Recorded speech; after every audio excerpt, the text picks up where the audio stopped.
Today we're going to be talking to Mr. Michael Moses, who's going to teach us a lot about drumming because what? It's Kwanzaa, you guys. And we'll be back right after these messages. This little light of mine, I'm gonna let it shine. This little light of mine, I'm gonna let it shine. This little light of mine, I'm gonna let it shine. Let it shine, let it shine, let it shine.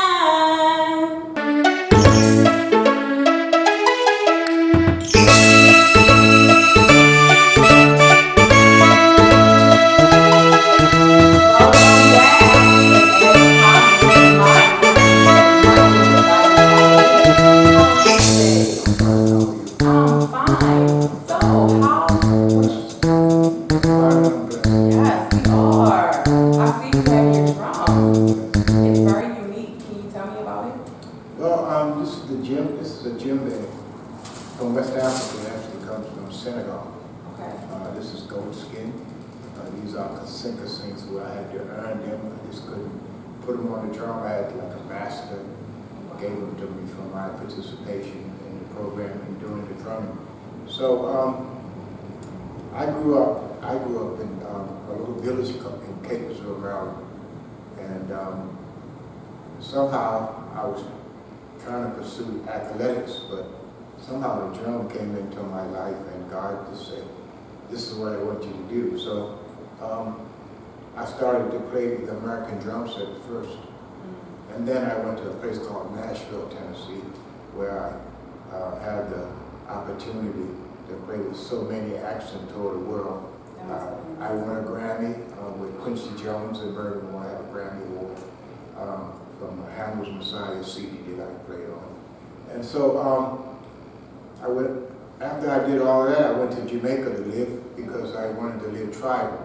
So I lived with Bobashante people and some Maroon Indians up in the mountains, Jamaica, where Bob Marley was born. And Bob's house is right down the bottom of the hill, and his what he called Mussolini, where he's buried, is right there. So I learned that I could do without. I didn't have a car, I didn't have a radio, I didn't have TV, none of the materialistic things. I totally lived off the land. So then they introduced me to a Naibingi, which is a rhythm that they play in Africa, but the Rastas use a lot. If you listen to Bob's songs, Naibingi's in all of his songs. It's just like heartbeat. That's it. And everything goes around that. So when I left Jamaica, I came back home and I went to Catonsville, because they had like a reunion there, and I met this young lady named Ava Fields, and she grew up in the village like myself, and she said, why don't you teach? I said, I'm still learning. She said, why did you get a Grammy and travel with all those people? And then I kind of thought about it. So she said, that's what you should share. She said, I can get you in a school. She got me in one school, then she got me in 8 schools.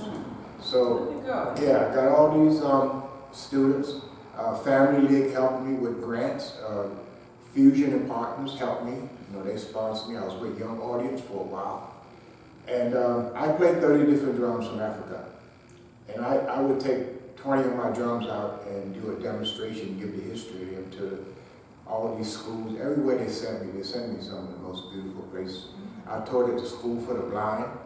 I taught Bush Shepherd School for Girls.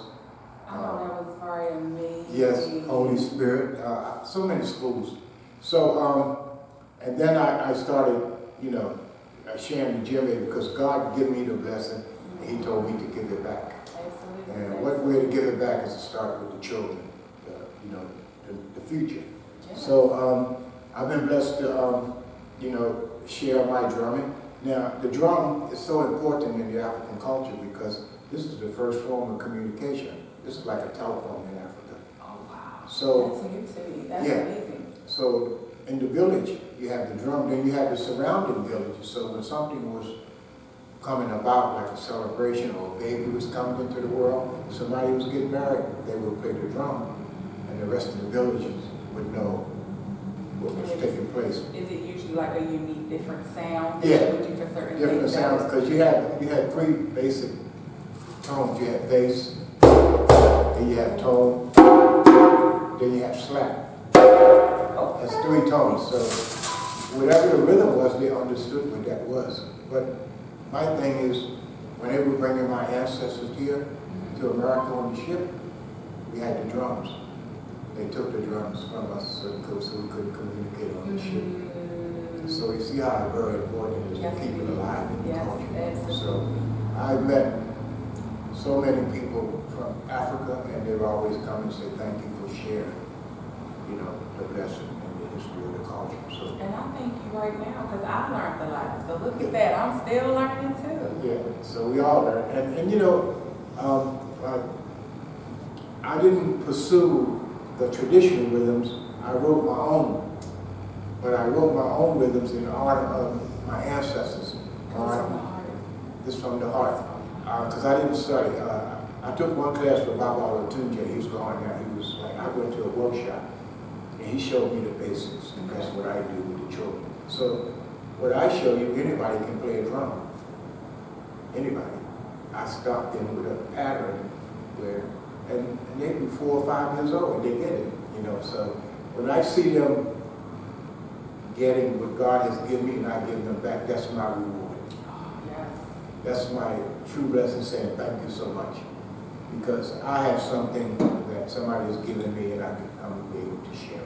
If you can't get a warming feeling or a gift out of seeing a child smile, then it's a problem. When you see them, when they get it, and they start dancing on with the drum and playing, when I had the 50 children in Lexington Market, they played.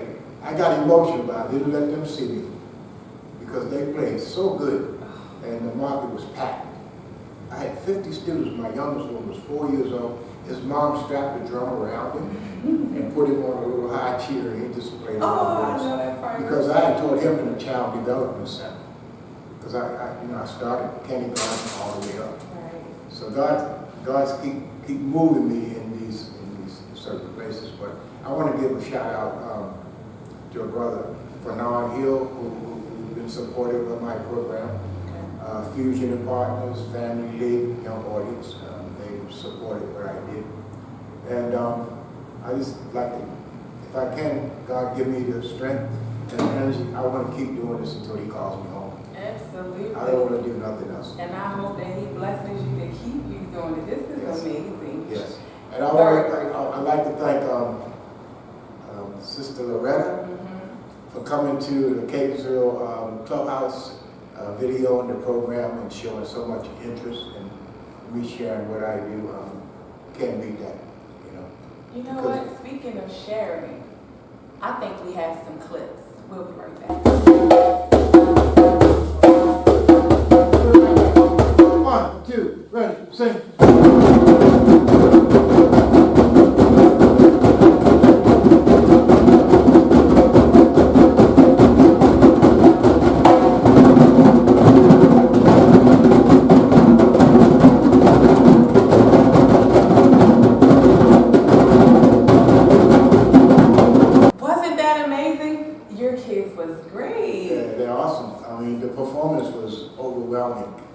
And I got a response from their parents. And I'd like to thank Ms. Mary for your grandchildren participating in the program and you bringing them every Wednesday and showing up. Also, one of her grandkids showed me a book that he had read 450-some pages. And he finished that book. That was so incredible. That's what we need more of. And that could have been from your influence. No, because I had met him. And I said, what's your book? He says, I read the whole book. And he's like, how old is he? 9. He's 9 years old. He's read a whole book, 400-some pages.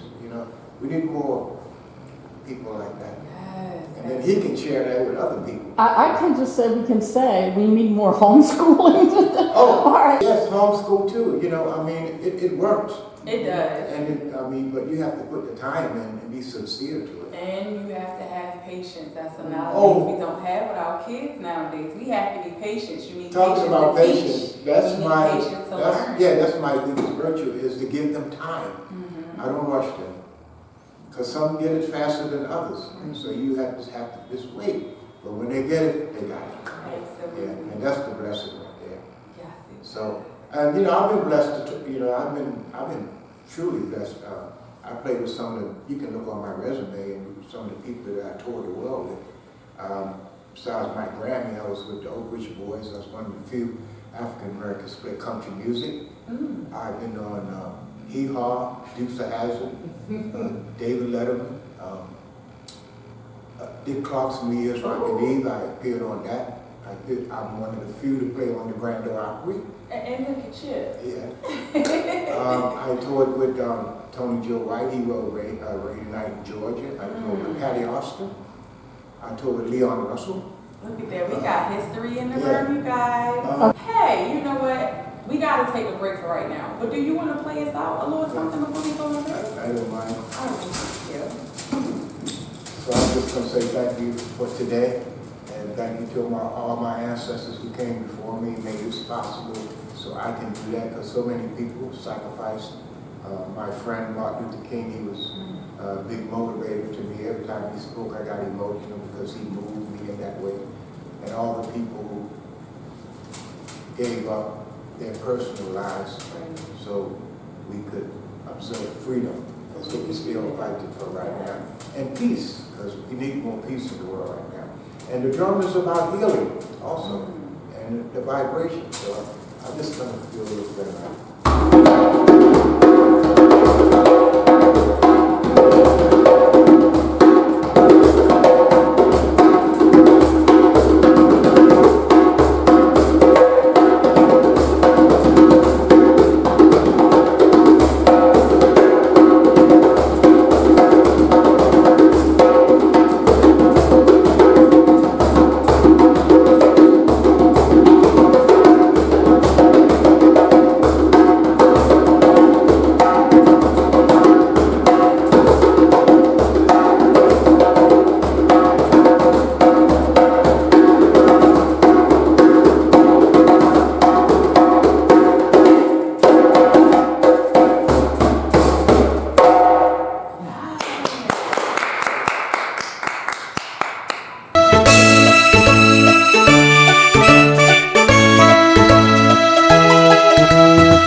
Hi, Mama YAYA, we're back. So, Mr. Michael MOSZAH, how did you get started? Actually, I was working in a band here called Renault and the Junction, and there was a guitar player, his name was George Harris. He said, come on, go to New York with me and audition for Sissy Houston. I said, I'm not good enough to go to New York. Oh, come on, stop being shy. So I got on the train, we went up there, and we went down to Studio Instrument Rental, which was on 7th Avenue in New York, and we went up on like the 8th floor. And there was some other drummers waiting to audition also. George took me right in because he was in the band.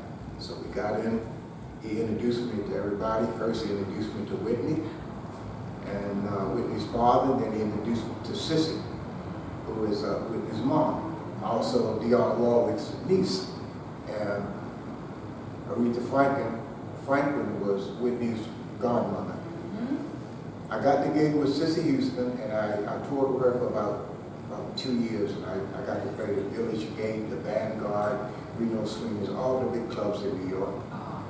And then we were getting ready to go to Poland to do a world tour, and Whitney's father had taken sick, so they canceled the tour. I came home, and I went to a place called the Marble Bar, which was downtown. It's a hotel and a club, and Papa John Creech was performing. You know, he plays the fiddle with Grateful Dead. And I went up to, you know, when you see another musician, You know, you go up and give you know, you say, hey, you sound good, man, give him his props. And this guy named Dave Perkins had this big cowboy hat on. He said, hey, I've seen you before. I said, where? He said, I saw you play in New York with this woman. And it was Sissy, he saw me perform.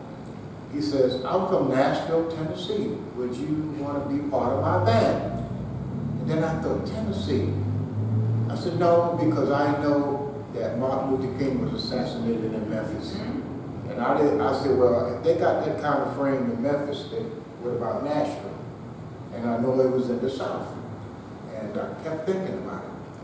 He called me twice a day. He would go to the hotel in different cities. He would call me.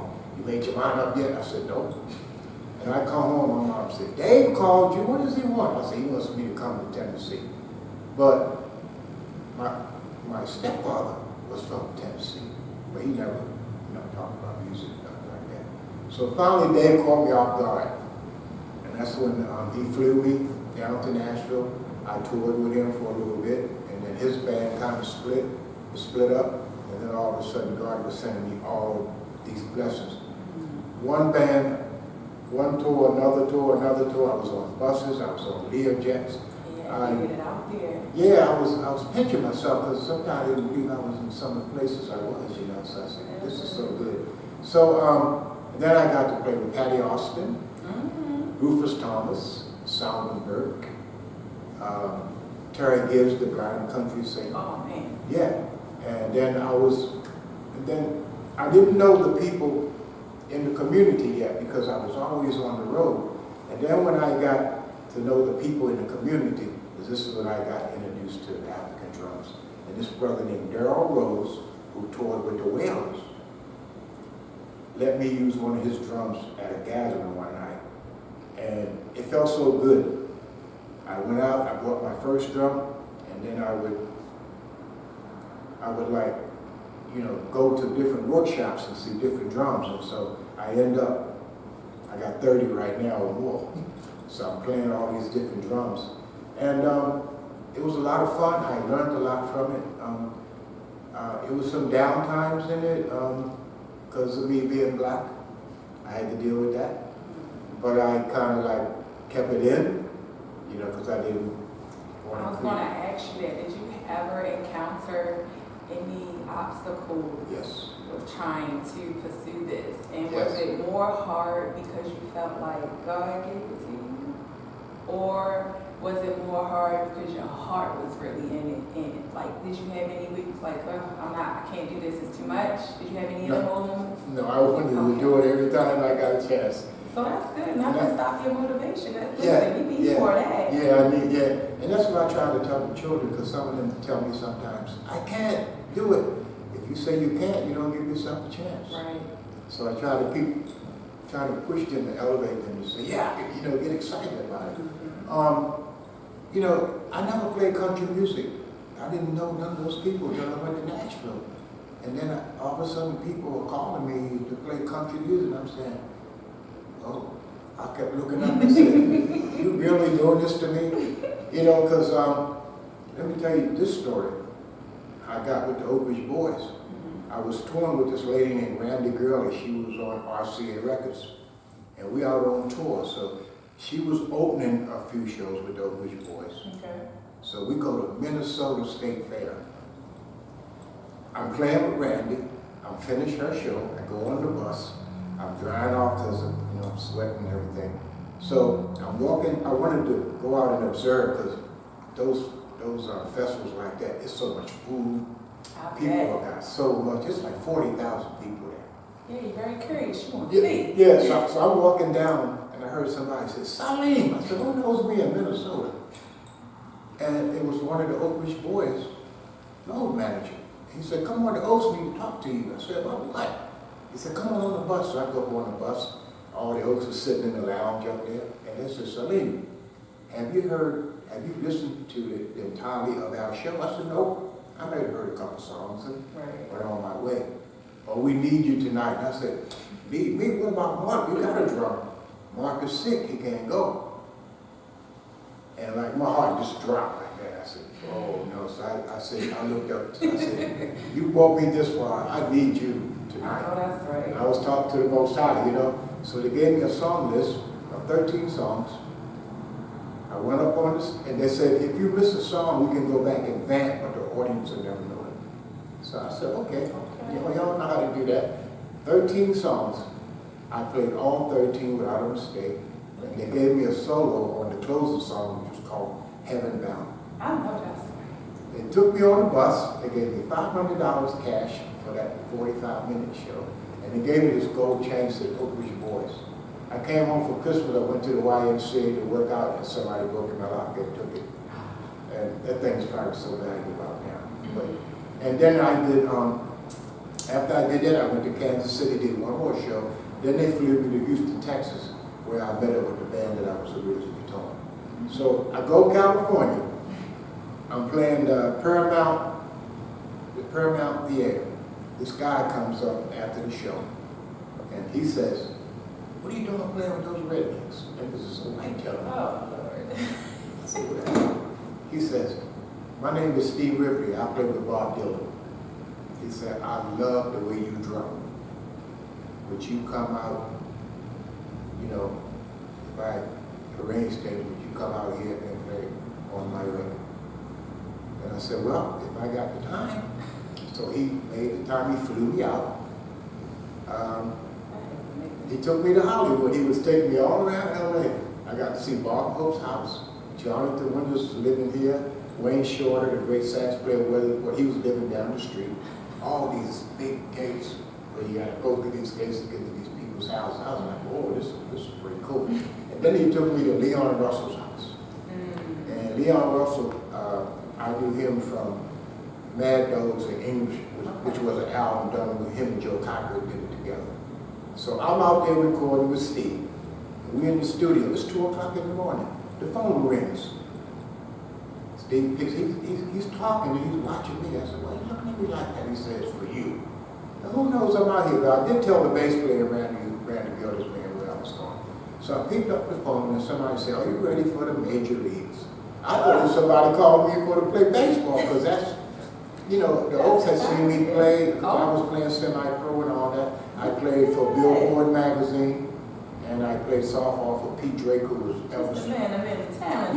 Elvis Presley's steel player. I played on his team also. So I get on the phone, he said, "You ready for the major leagues?" I said, "What team?" He said, "No, it's the Oak Ridge Boys. We want you to come back and do the Kenny Rogers tour with us."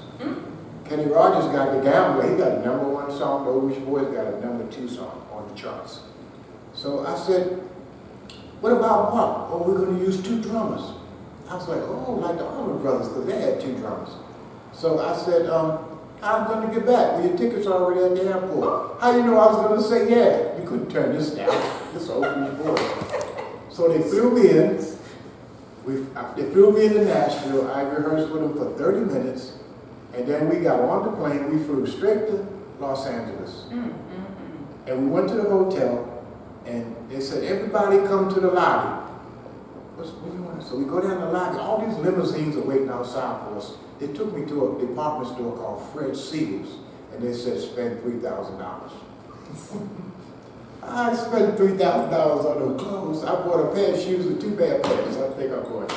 So we go back to the hotel. Everything's taken care. We fly to Cleveland, Ohio to meet Kenny Rogers. That's where the tour started. And that was the Checkerdome. So I played the Checkerdome, the Astrodome, the Silverdome, and what's the dome? The Superdome in New Orleans. 50,000 people. 100,000 people. Look at that, y'all. That is a lot and amazing right there. And then, you know, I'm seeing all these crap, and then I'm signing autographs every night. So I'm saying, all these people got my name. Yeah, that's overwhelming. I'm still pinching myself. So after that, I did the Oak Ridge Boys tour, and I was telling you about the winners, some things I didn't agree with. So I didn't go back. Okay.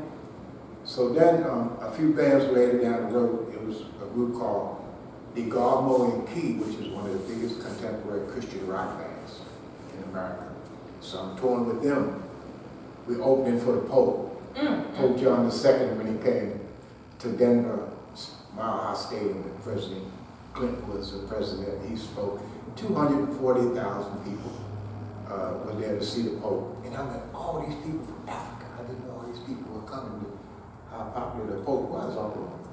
So I did that, and it's a video, you can pull it up on YouTube. It's called God Good, Devil Bad. And by them being a Christian band, I had to read the Bible 3 times a day on the bus. You couldn't drink or none of the extra curriculum. Everything was so, planned out. But I learned so much from that too, because it gave me discipline. Absolutely. Absolutely. Yeah, so, and then I tell you, after I did the Garmo and Key, I think Patty Austin was the last American band that I toured with. Then I went to Jamaica because I put the locks on my scarf and I wanted to represent them in the correct way. So I went to Jamaica to get the knowledge. So quick question, and I know it's not about your drums, but Jamaica is a very good word. How is it there? I haven't been, and I'm pretty sure the kids would like to know. You have to go. You don't necessarily have to go to the cities. Right. I went to the country because I grew up in Capesville, Baltimore County. Okay, you say you want to go to Jamaica, and I was saying you don't have to really go to the big cities to enjoy it.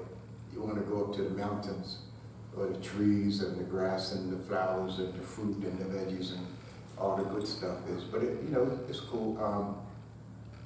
You have Kingston, you have Ocho Rios, you have, well, people call it Montego Bay, but if you go to Jamaica, you say Mo Bay. That way they don't think you're from America, because if you from there, you say Mo Bay. Oh, okay, you're a foreigner, so you visited. But I had such a swell time there. People, I got educated. You and me both. You guys, we had a wonderful time with Mr. Michael, didn't we? Yes. So I would like to sing our favorite opening song, just a little bit. Would you sing with me? It's a little light of mine. I want our Baltimore children to let their little light shine too. No problem. All right, you guys are ready? This little light of mine, I'm gonna let it shine. This little light of mine, I'm gonna let it shine. This little light of mine, I'm gonna let it shine. Let it shine, let it shine, let it shine. Amazing grace, how sweet the sound that saved a wretch like me. I once was lost, but now I'm found. Was blind, but now I see. And I see you too, and your light shining. See you again. Bye-bye.